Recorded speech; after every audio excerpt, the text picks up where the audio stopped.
Hello everyone and welcome to a special video here on youtube.com/ShaunosaurusRex, where I'm going to talk about the Broadway stage play of Aladdin, because I love Aladdin and it was very, very exciting. If you'd like to see more content from me, be sure to scroll down, subscribe, ring the bell. You'll be notified when I post new videos, and you can watch me talk about other things, or play video games, or eat food, or whatever the heck else I do on this channel. I, thanks to my lovely mother, got to attend the Broadway, Best of Broadway, STCU, Spokane Teachers Credit Union, Best of Broadway by West Coast Entertainment, presenting the Inland Northwest with award-winning national tours. Aladdin. That was a lot of words. I did not expect there to be that many words. We went down to the First Interstate Center for the Arts to watch it. It was very exciting, and I had a great time. Such a great time that I actually wanted to talk about it, and as you can see over here, play the video game that is available on Xbox. So that's what I'm going to do. So I'm going to talk about the play. I'm going to grab my phone here real quick because there was one other thing that I was going to put on. One other thing I needed to grab real quick. I forgot about it until just now. Aladdin on stage, delightful, absolutely delightful. I love Aladdin. I enjoy that movie so very much. It's one of my favorite Disney movies. One of my favorite animated movies. I've always loved it, and The Lion King. But I've kind of leaned more recently towards Aladdin, but I haven't watched The Lion King super recently, mainly for like the stampede scene. I'm just like, I don't need to put myself through that. I do not need to be a 34-year-old man in tears over this scene where, spoiler alert, bad things happen. So I've tended to lean towards Aladdin because it's the more lighthearted of them and the more rewatchable of them. And I thought that this play did a terrific job of bringing that exuberant, comedic energy to the stage.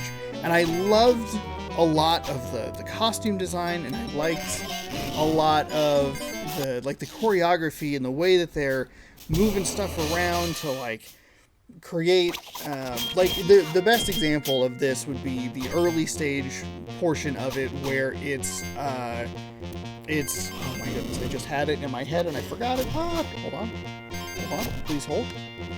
One Jump Ahead. I don't know why I can never remember the names of these songs. It's literally like the One Jump Ahead of the, that's all you got to remember, Sean.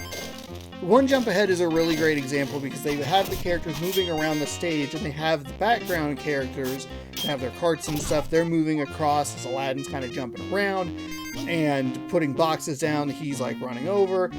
And it's just, watching that choreography is so interesting. Like, you could put that on mute and it would still be interesting visually. And I think that's like kind of the nicest compliment I can give it, is that like, just with your own eyes, it's a visual feast. The set designs are really interesting. I love the way that they bring they have like main sets. I don't even know how I want to explain this. I'm just so excited about it. They have like main sets, and it's basically I don't know, like a 4 or 5 set play, really. You have Jasmine's Palace, the Agrabah Market, the dungeon, Aladdin's hideout, that's 4, and the Cave of Wonders, so 5. You're really working with 5 sets here, and I love the way that they have the 5 set pieces, but they use like a big thing that comes down, like a big screen, I guess, that they project different pieces of it's like a palace hallway, or it's a desert, and they use those as like literal transitional pieces where they're moving stuff around in the background so that they can get to the next big set piece moment. And I love the way that worked. I thought it was just such a clever and creative way to do it, to just completely cover the back and do whatever and then go back in. And I really enjoyed that. The technical aspect of it was almost as interesting to me, or could be as interesting to me if I had learned more about it, as a stage play itself. Telling the 1992 tale of Aladdin. If you know it, you know it. They remixed it pretty well. I think that they do a really good job with incorporating old songs, bringing in some new songs that work well for what the production is trying to convey. They have to tweak a couple things because they don't have the stage, like they don't have the space for it, and the characters don't translate well to the stage, and that is specifically Raja and Abu. Those characters are shifted into human characters who can talk. The only animal that is in this movie is Iago, because he can talk, and so they kept that part, but they switched out Raja and Abu, which made me kind of lean over to the Beeb and go like, this plays a 0 out of 10. 0 out of 10 because there's no elephant Abu. Kidding, of course. It was a delightful experience. But because you can't bring those characters in, because those characters are very much emotive. Like if you think about the animated movie and you think about like when Aladdin steals the bread and gives the bread to the kids, they cut to Abu and he facially expresses. I can't zoom my eyes in to like catch that, so you have to switch it out for characters who can verbally emote.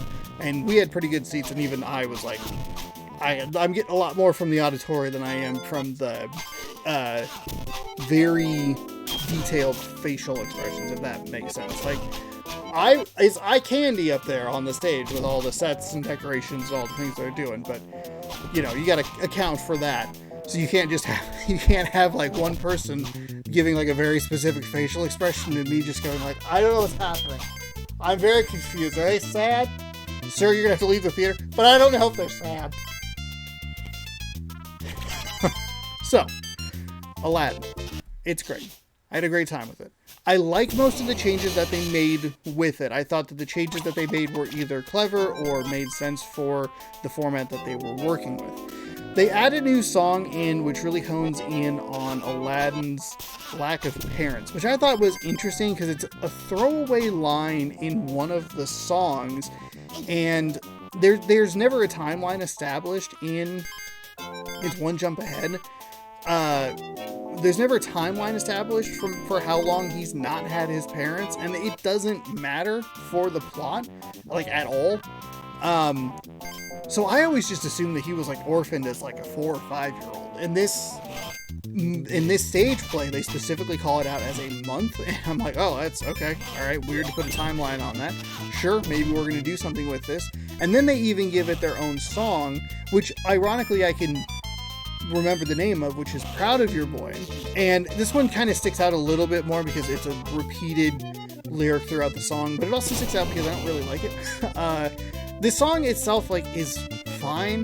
The problem lies within the fact that it doesn't have any sort of payoff later. Like, they're trying to set something up, and like, you could delete that song and just get rid of it. They try to use it as a motivational tool for Jafar to get Aladdin into the Cave of Wonders, but even that isn't really enough, and if he's too focused on trying to win the heart of Jasmine, that's enough motivation anyway. And I wish that they would have kind of taken that song and gotten rid of it, because this movie unfortunately reverts back to the 1992 version of Jasmine, which is super thin and just does not have like any depth. Like, it's basically, I remember watching the 1992 version of Aladdin before the 2019 version of Aladdin came out, because they did it for Week in Review, and I remember watching it and just going like, I love this movie. I kind of am astonished at how thin of a character Jasmine is. Like, she basically is just like, they want her to be like the rebel, cool, kick-ass character, and then basically she's like, these rules are stupid, I want to marry for love, and that's it. And you're like, oh, okay, all right, hold on, is there anything more? No, that's it. Oh, okay.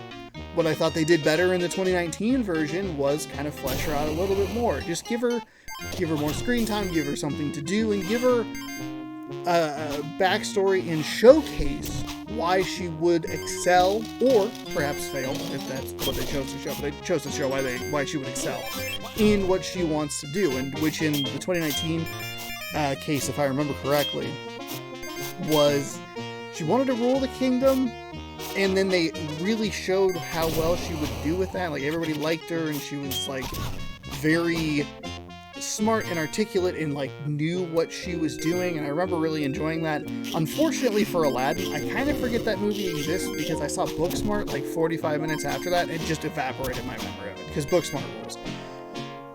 So it's a little unfortunate that they give Aladdin more stage time because it's already imbalanced in the movie, and then they just kind of make it more imbalanced because they take the Abu characters, which are 3, and they give them a lot of stage time, and then they take the Raja characters for Jasmine, and they don't really give them a whole lot to do either. I think they're on stage for like 3 minutes.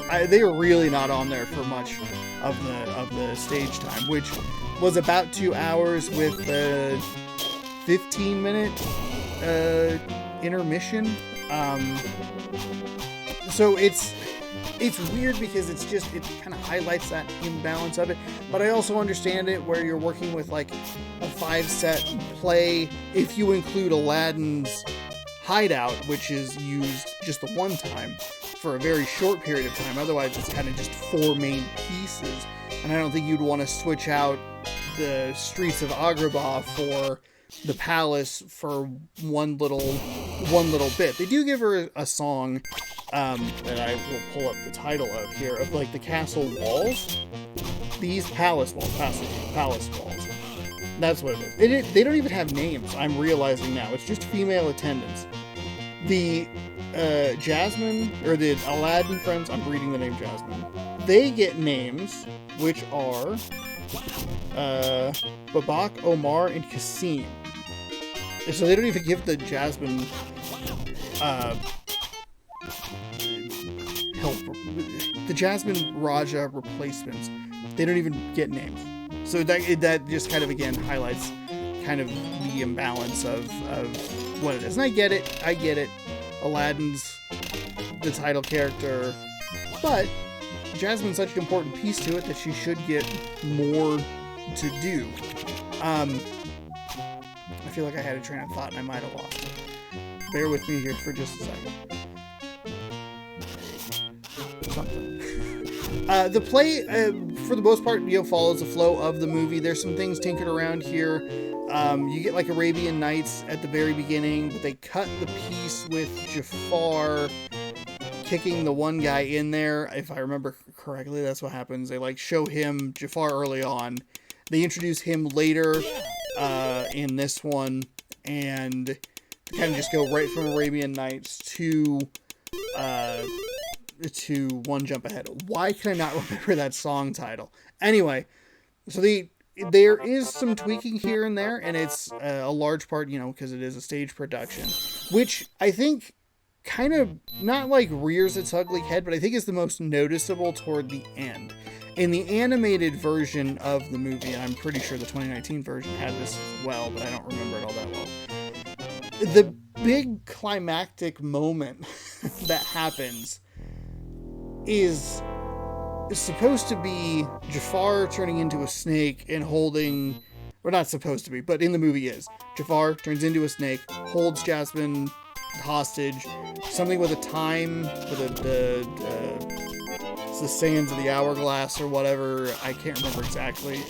And then there's like a big climactic fight or whatever. They naturally can't do this. So once you hit after Aladdin escapes the dungeon, it goes very quickly towards the end, like jarringly quickly. And I think it highlights kind of the weirdness of adapting something that has such fantastical powers to it. But it also gets to showcase how cool their wardrobe stuff is, because that was one of the things that I really noticed is the way the dichotomy of okay, so when they show Aladdin, there's not a whole lot of glitz and glamour and sparkles. There's a lot of sheen off the swords, and some of the people are kind of getting blinded a little bit by it, and it's overall it's just kind of plain. There's beautiful colors and outfits that look nice and all that sort of stuff, but it's not bam, pip, popping, that sort of thing. Then they go to the palace, and everyone, including Jafar, everything is just sparkling off of them. And it's this really interesting, design decision that they made to really highlight that sort of thing. But going back to the Jafar climax part, because the end goes so quickly, and like Jafar basically uses the 3 wishes that he's granted the way that the genie originally thinks Aladdin's gonna just burn through his wishes. He burns through them in like 35 seconds. It's wild. But because they go like, okay, his first wish is to make someone prisoner or whatever it is. The second wish, it must be Jasmine. Jasmine prisoner. The second wish is Sultan. So they take his regular outfit, bam, take it off. The second one's under it. He's the Sultan thing. And then Aladdin does the trickery thing to go, oh, I want to be, all-powerful genie. Bam. And I was so impressed by that, where he's standing in this one spot, the actor who plays Jafar, and it's just like, bam, and then the second thing happens, and then he gets, like, taken away or whatever. And I just thought that was really interesting, and it's just one of those really cool things that I enjoyed just visually. I just enjoyed watching visually. One of the other things I think they absolutely nailed is paring down the essence of what makes the genie special. Of all of the movies that I have seen in my lifetime, I don't know how many examples I can point to where I go, like, that character can be done by nobody else. Like, a lot of, you see a lot of casting choices where you go like, they were great in that part. They were fantastic. But a lot of times you go like, yeah, they were good. But like, it sounds so rude for like some dude on the internet just be like, anybody could play that part. I understand that. I get that. My point is that rarely, like, I think more often than not, you get chemistry out of it, right? You get like the right pieces in the right places to make something like Superbad or something like Booksmart sing, right? You nail the chemistry aspects of it. But it's rare that an individual performer performs a part so well that you cannot possibly imagine anyone else in that. And that is what Robin Williams is to the genie, and what J.K. Simmons is to J. Jonah Jameson in the Spider-Man universe, to the point where in Across the Spider-Verse, J. J.K. Simmons is J. Jonah Jameson in every single universe. That's how perfect he is for that part. What I love what they did here is they distilled it down. What about the genie sticks out, right? Because you're not going to want to replicate Robin Williams. You're not going to be able to. He is a one-of-a-kind person who offers his very specific sort of thing. So, how do you take that character that has such an imprint and such an impact, especially for kids my age or people my age, and what do? You distill it down, right? You take the most basic elements of it. What is that? Quick-witted, bombastic personality, engaging, charisma, oozing charisma. And you go out there and you go, do you ooze charisma? Are you quick-witted? Do you have the diction skills to talk quickly and do all this sort of stuff? And they nailed it. They absolutely nailed it. The performer, whose name I am trying to pull here, maybe I can figure it out. Oh shoot, this is actually not as helpful as I thought it would. Oh, here we go. Genie. Marcus M. Martin. He played the genie, and he absolutely, in the most positive way I can say it, destroyed. He was so good. He was so charismatic, energetic, humorous, like, just delightful. He got such, like, a round of applause just coming out on the stage. Like, it's I'm the genie, and everyone's like, yeah, even me just go like, heck yeah, let's go. It's the genie, woo! He destroyed, in a positive way again. Everything he was doing was just so good. He was everything you would want the genie to be. That just oozing personality. He's charismatic as all get out. He's just so good. I don't even know if I can come up with the words for it. He took a character that, like, is so... And I don't love using this word, but that is so iconic and still made it familiar yet new and just crushed it. Everyone in the cast was very good. I would just want to point that out. But he stood out so much because of what he brought to the stage. And I really loved what he did with the genie. And, you know, a lot of it goes to like how they wrote it and that sort of thing. But to be able to find a performer who can execute that well is very important to all of this. Let's see. What else? He was terrific. Everybody was good. Everybody was great. There was only really the one song I didn't love. And the genie gets a lot to do as well with the I Never Had a Friend Like Me, which is easily double, maybe triple, possibly, and this is not an exaggeration, quadruple the length of the original song. There is so much going on in that song.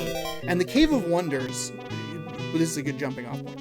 The Cave of Wonders is such an interesting thing where sitting there thinking about like, okay, how are they going to do this? And what are they going to do with that? And like, okay, well, how are they going to do the Cave of Wonders? Because they only have so much. And then, well, you don't have Abu, so how are you going to get him in trouble in the Cave of Wonders? Because Abu's the one who grabs the stuff. But if he's not there, is he going to take the other 3 people there? And like, just kind of trying to work out how all these things are going to kind of piece themselves together was really fun, just kind of knowing it. And then watching them kind of tinker with it just enough to like make it feel like a little bit different, but you're still like in pretty familiar territory. I think the biggest tinkering that they probably had to do was the magic carpet, which they still brought in because you have to for a whole new world. But the ending bit with the lack of a snake, I think is the part that I think sticks out the most as like, oh, we're really changing this up because we have to. So I don't think there's a really great way to visualize that sort of thing. And then one interesting note before we'll get back to the Cave of Wonders here in a second. But one interesting note is, if you remember in the 90s movie, Jafar carries a little staff around with him. It's a little snake staff. He uses it to hypnotize people. They can't do that in a stage play. It's like, it's not hard. It's not easy to like, portray that sort of thing. So he just has a staff that is completely useless throughout the entire play. The entire play, he walks around with a snake staff that if you took it out of his hand, you wouldn't know was gone. It's there literally as a character identifier. Oh, it's Jafar because he has that staff. But you get that from his big cloak anyway. Like, you understand what they're doing. And I was thinking about it the next day, and I was just like, oh, yeah, he didn't need that at all, but they put it in there. Going back, though, to the Cave of Wonders. Cave of Wonders sequence is really interesting. I like the way that they do this a couple of times throughout, and I'm sure it's in the movie as well, but this specific piece was setting up a line of dialogue early in the movie, in the stage play, setting up like here's this specific piece, I forget what it is, like jade or something like that, fit for her. And then having him go in the Cave of Wonders and go like, oh, here's this thing that I bet Jasmine would like. And that's the like, you have not listened to what I told you. You will never get out of this Cave of Wonders. And then it like explodes and he passes out. And that's when the genie gets in or comes into the picture. And the most interesting part was they give the genie a minute to kind of do like a little bit of crowd work to like, you know, acknowledge the city and stuff like that. What are you doing? Spokane, Washington. And I like kind of like had to snipe out. I was like, I thought it was an Agrabah. Oh my goodness. I was lost. I have to go to work tomorrow. This is sad. I'd like to go back to the Cave of Wonders, please. I'd like, please. It was a really weird thing. I was like, oh shoot. I was so engaged and enamored with everything that was happening on stage. I got lost in it. And I think one of the more fascinating bits is the Whole New World song, which is not my favorite song from that movie. I love Once Jump Ahead and Never Had a Friend, not You've Got a Friend, but Never Had a Friend Like Me. I love those songs a lot more than I like Whole New World. but the way that they do the magic carpet ride is mesmerizing, and just thankfully that was not a song that went super long. It's about its like original length, but the way that it's like a crane and they're like swinging them around, and it like kind of made me a little scared because I was like, what if it breaks? I was like, oh boy, I don't want to watch anything horrible here.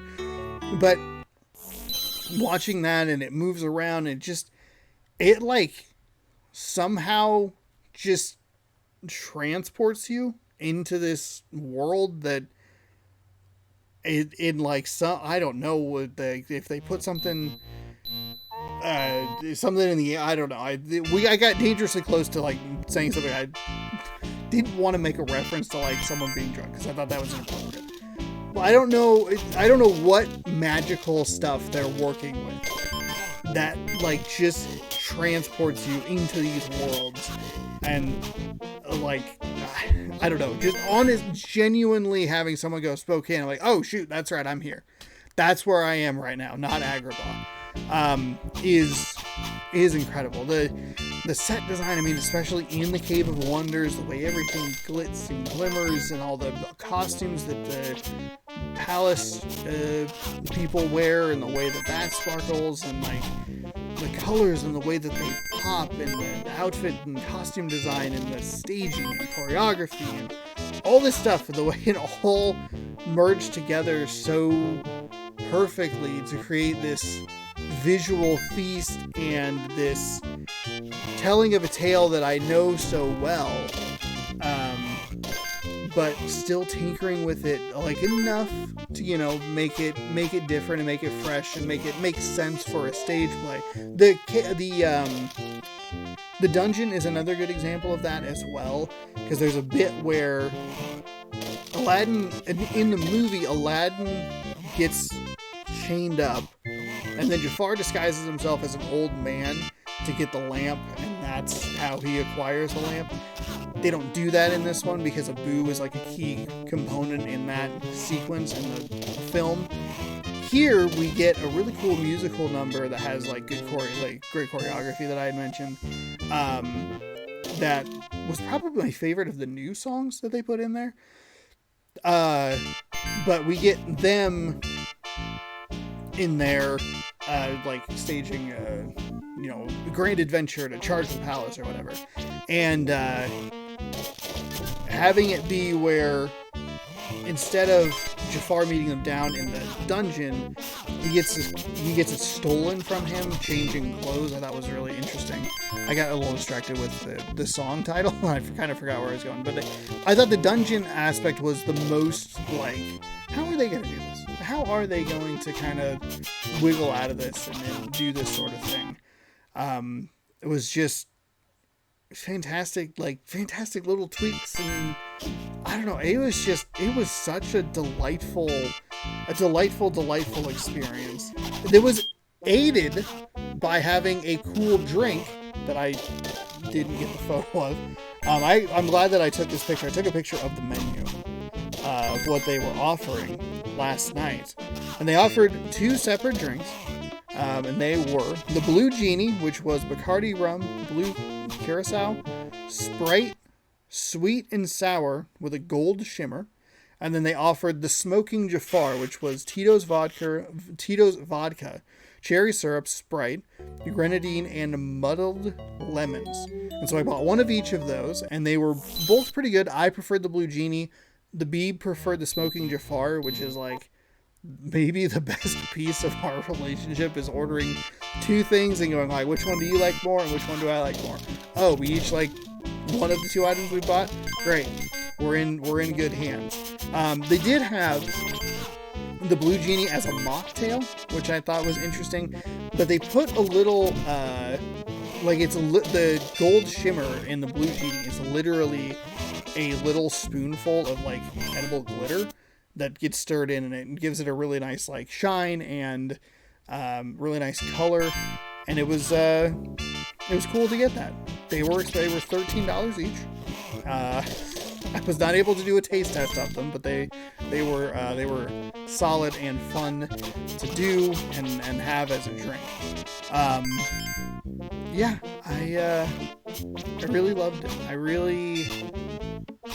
It kind of like just ignites like a love, or ignites an interest in like these Broadway productions or whatever. Because I have, when I was a kid, I used to go to a lot of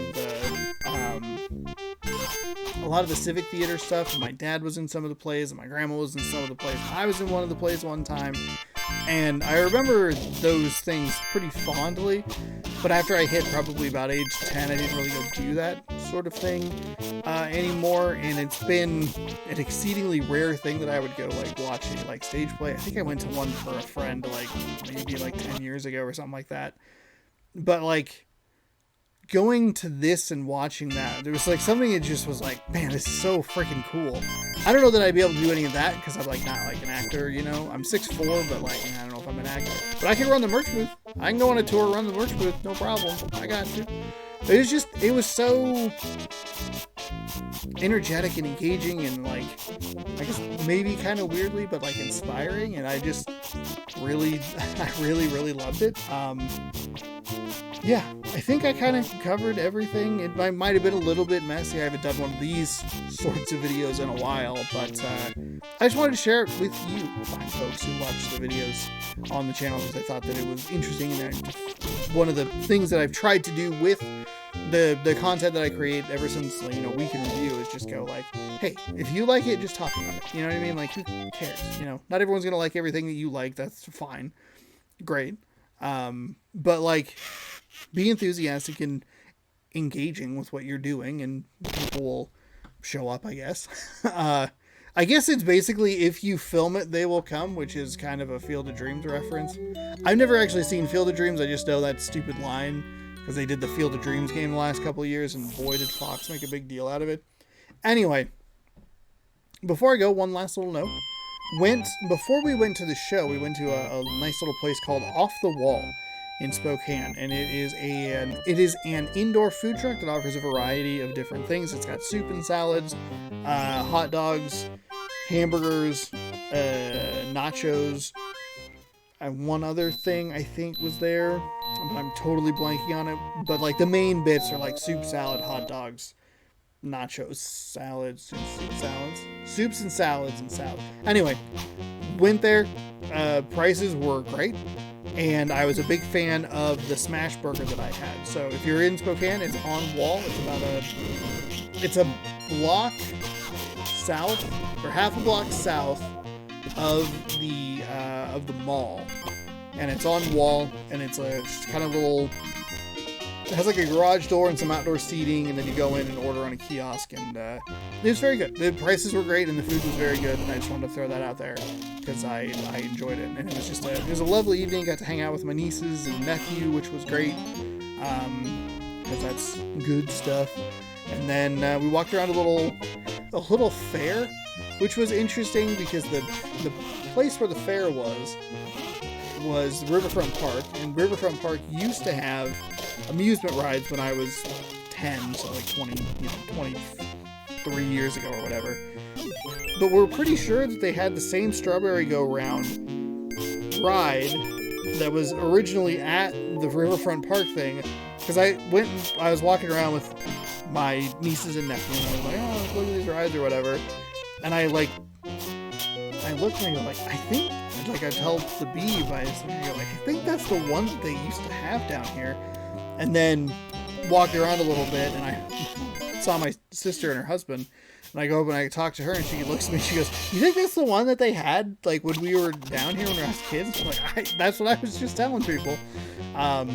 So, yeah, it was a good evening overall, because, you know, always good to see the nieces and nephews and chat with his sister and her husband and all that good stuff. And thanks to my mom again for taking us to Aladdin, and it was a delightful experience, and I highly recommend it. It's yeah, I mean, if you like Aladdin, I think there's a lot to like here.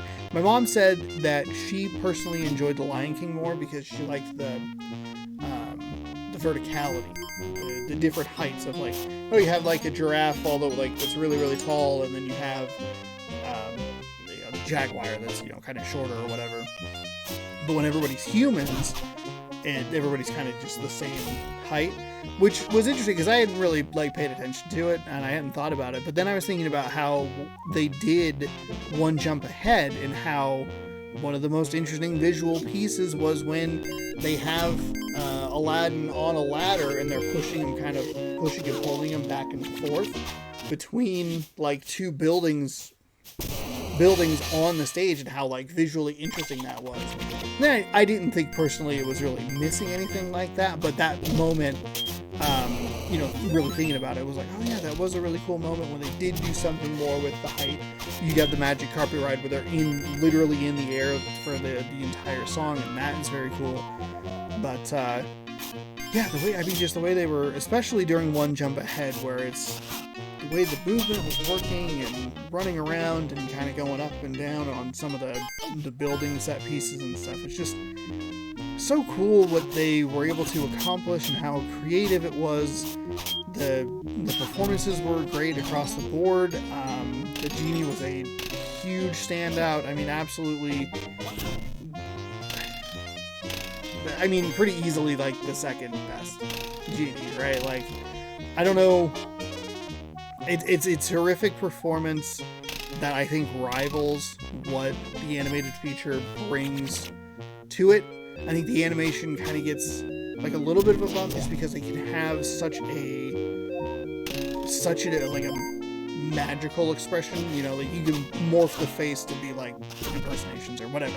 Point is, I think that the performance of the genie was just absolutely fantastic, and I loved a lot of it.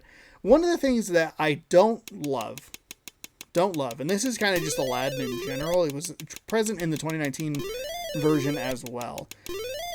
The magic lamp is supposed to be kind of crappy. I think it doubles down on the theme or idea, or maybe more blatantly stated plot point of good things can come from plain, good insides can come from things that maybe look a little plain on the inside. You got to kind of dig around to find out what's inside of someone. In the last couple of iterations that I've seen, 2019's movie and this Broadway play, the lamp is this incredible, unbelievable, shiny, golden, beautiful, bright object that everyone would want, right? And in the 1992 version, it's this kind of dinky bronze, it just looks kind of plain, honestly. And I think it kind of sucks that they have taken that element of it out to not double down on hey, it's what's on the inside that matters. And as cheesy as that can sound, reaffirm it. Just go hey, it's on the inside of what that's what matters. It's just because something looks nice on the outside doesn't mean that it's great on the inside, or just because something looks bad on the outside doesn't mean it's not quality on the inside. You got a genie in this kind of dinky looking thing, but that was it. I mean, that was there were two tiny little nitpicks, and it wasn't really even that big of a deal. Other than that, the play flowed really well together. The songs were great, choreography was great, costume design was great. Lots of cool, fun, clever tweaks to the story, great performances across the board, transported into a magical world to the point where I was oh shoot, I am in a chair in a theater. That is friggin' wild. But yeah, had an absolutely fantastic time. So, there you have it.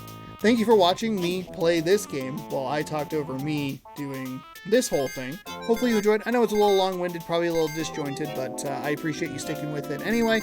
And we'll see you in another video, a different day, right here on youtube.com/ShaunosaurusRex. We got all kinds of stuff coming on the channel, so be sure to subscribe, ring the bell, do all that good stuff. If I said that before, I apologize. And we will see you another day in a different video. Goodbye. And Aladdin is cool. I'm trying to think, what other one would I want to see? The Lion King would be sweet. I don't know. Toy Story. Do Toy Story. Make Toy Story a musical and put it on Broadway. Thanks for watching.